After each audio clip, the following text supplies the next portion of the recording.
On June 6, 1944, Operation Overlord began, the Allied landing in Normandy, known as D-Day. It was the largest amphibious military operation in history and a decisive moment of World War II. The objective of the Allies was to open a Western front in Europe, break through German defenses, and begin the liberation of France from Nazi occupation. Planning for the operation lasted more than a year. The supreme commander of the Allied Expeditionary Forces was General Dwight D. Eisenhower. More than 156,000 troops from the United States, Great Britain, Canada, and other Allied nations took part in the invasion. They were supported by thousands of ships and landing craft, as well as over 11,000 aircraft. Never before had a military operation of such scale been coordinated within a single day. The Allies knew that the German command expected an invasion, but the key question was where it would take place.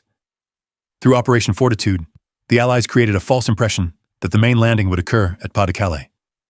Fake radio traffic, dummy units, and misleading intelligence convinced the German High Command, including Adolf Hitler, to keep major forces away from Normandy. During the night of June 5th to 6th, Allied airborne units were deployed behind German lines.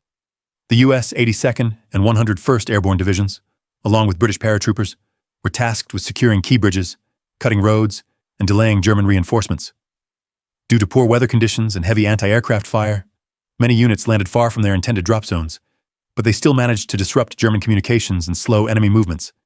In the early morning hours, the amphibious landings began on 5 beaches: Utah and Omaha, assigned to American forces, Gold and Sword, under British command, and Juneau, where Canadian troops landed. Resistance varied by sector. At Utah Beach, American forces encountered relatively light opposition and quickly linked up with airborne units inland. Conditions at Omaha Beach were significantly more severe. German defenses were well prepared and inflicted heavy casualties on American troops during the initial assault. Communication broke down, many officers were killed, and forward movement was nearly halted. Despite this, small groups of soldiers managed to advance, destroy key German positions, and open access routes inland. On the British and Canadian beaches, fighting was intense but more organized.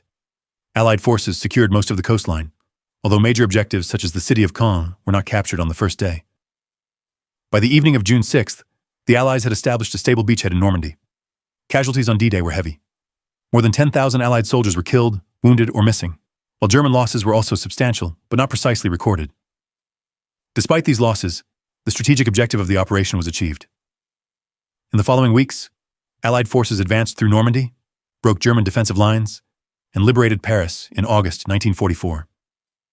With the Western Front firmly established, Germany was forced to fight a two-front war, significantly accelerating its defeat. D-Day marked a turning point in World War II. The operation demonstrated the scale of Allied cooperation, logistical capability, and determination to end the war in Europe. The success of the Normandy landings directly contributed to the collapse of Nazi Germany less than a year later.